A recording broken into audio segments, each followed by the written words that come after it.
Greetings, hallo und herzlich willkommen zu einem neuen Video hier beim Vapologen. Wie sonst auch, der Hintergrund verrät es euch. Wir machen heute wieder ein bisschen Theorie. Doch bevor wir damit anfangen, möchte ich euch einmal kurz präsentieren, an was ich gearbeitet habe.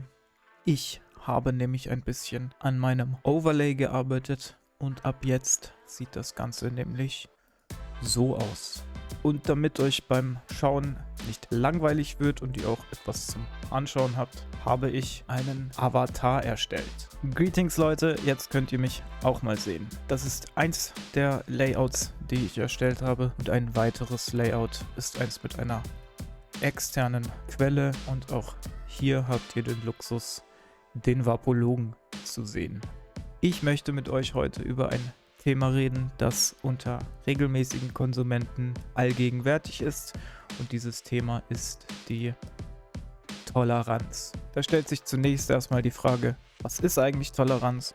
Toleranz ist die Gewöhnung an einen Wirkstoff, bei der die Wirkstärke durch wiederholte oder chronische Einnahme über einen bestimmten Zeitraum abnimmt.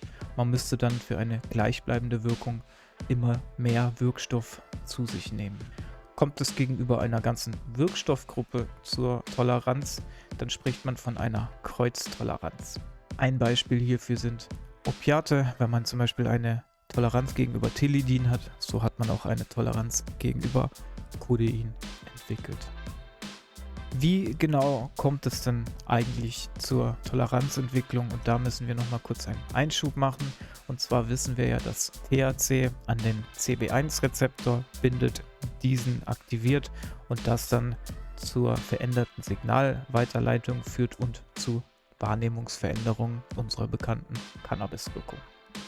Wenn jetzt aber über einen längeren Zeitraum dauerhaft THC zugeführt wird, dann reagiert der Körper mit verschiedenen Prozessen darauf. Einer ist zum Beispiel die Verminderung der Rezeptoren, das heißt, der Körper bildet einfach weniger Rezeptoren aus. Der zweite Punkt wäre eine Desensibilisierung der entsprechenden Rezeptoren. Das heißt, die Rezeptoren werden einfach in ihrer Wirkung gedämpft. Das konnte in Tierversuchen nachgewiesen werden, dass zum Beispiel durch eine konstante Anregung die Rezeptoren ermüden und dadurch ihre Aktivität vermindert wird. Es ist aber ein relativ kurzfristiger Prozess, der wird auch schnell wieder rückgängig gemacht, wenn kein THC mehr zugeführt wird. Dann kann der Körper mit einem verstärkten Abbaumechanismus reagieren, indem er die THC-abbauenden Enzyme vermehrt. Und als letzten Punkt kann der Körper auch noch neuroadaptive Prozesse einführen. Das ist dann eine langfristige Gewöhnung an THC und die Modifikation des chemischen Baukastens im Hirn. Da werden dann quasi Signalwege und Neurotransmittersysteme so moduliert, dass die Wirkung nicht mehr so stark wird. Was genau ist jetzt eine Toleranzpause? Die Toleranzpause wird im Englischen auch oft Tea-Break genannt und das beschreibt den Konsumstopp eines Stoffes für einen bestimmten Zeitraum mit dem Ziel der Reduktion körperlicher Gewöhnung, also Toleranz für diesen Stoff. Warum macht man Konsumpausen oder Tea-Breaks?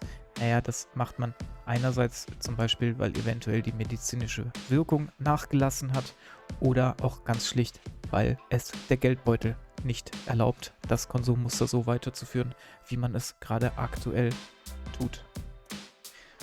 Sind Tea-Breaks denn überhaupt notwendig? Da möchte ich erstmal vorweg sagen, dass Tea-Breaks auf jeden Fall funktionieren, ganz ohne Zweifel. Aber gerade im medizinischen Gebrauch können Tea-Breaks schon problematisch sein. Es kann zwar zeitweise eine andere Therapieform gewählt werden. Beispielsweise könnte Cannabis zeitweise durch Schmerzmittel oder Opiate ersetzt werden. Ist aber fraglich, ob man das möchte.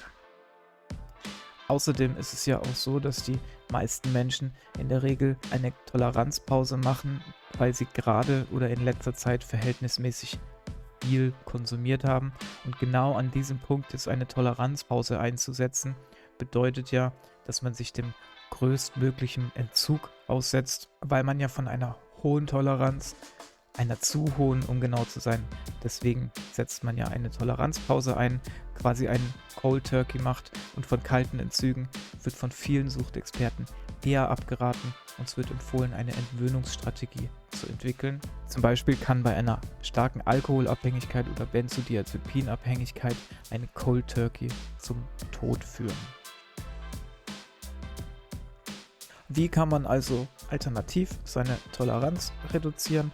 Naja, man kann natürlich als allererstes mal weniger konsumieren. Logisch, das kann natürlich jetzt für Patienten problematisch sein, aber auch hier kann versucht werden, schrittweise zu reduzieren, denn gerade bei längerem Nutzen kann man sich an eine bestimmte Dosierung gewöhnt haben, obwohl man vielleicht auch schon mit weniger erfolgreich die Beschwerden beseitigen könnte.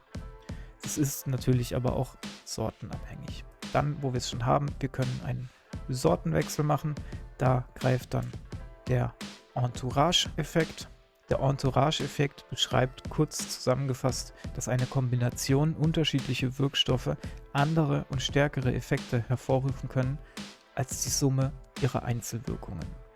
Und was man auch noch machen könnte, ist, dass man sich möglichst kurze Konsumfenster setzt. Das kann natürlich jetzt für medizinische Nutzer auch wieder problematisch sein, aber ein Versuch ist es dennoch eventuell wert. Die Idee dabei ist, dass man nicht den ganzen Tag verteilt konsumiert, sondern sich gezielte Konsumfenster setzt, in denen man dann konsumiert. Zum Beispiel könnte man sagen, man konsumiert immer erst ab 20 Uhr oder sogar nur von 20 bis 23 Uhr, und dabei hat der Körper zwischendurch immer wieder die Möglichkeit, in Anführungsstrichen nüchtern zu werden, und gewöhnt sich dann nicht so schnell oder nicht so stark an die zugeführten Cannabinoide. Von vielen regelmäßigen Nutzern wird die letzte Strategie, das Wählen eines kurzen Konsumfensters, genutzt, um ihre Toleranz auf einem moderaten Level zu halten. Und auch ich versuche nicht den ganzen Tag zu konsumieren, sondern meine Konsumfenster möglichst klein zu halten, auch wenn das immer mal wieder aus dem Rahmen läuft. Kennt wahrscheinlich jeder. Habt ihr noch Ideen oder Strategien, wie man seine Toleranz senken oder möglichst niedrig halten kann? Wenn ja, dann ab in die Kommentare. Ich bin mega gespannt drauf und andere sicherlich auch. Das war's von meiner Seite. Macht's gut, Leute. Euer Vapologe.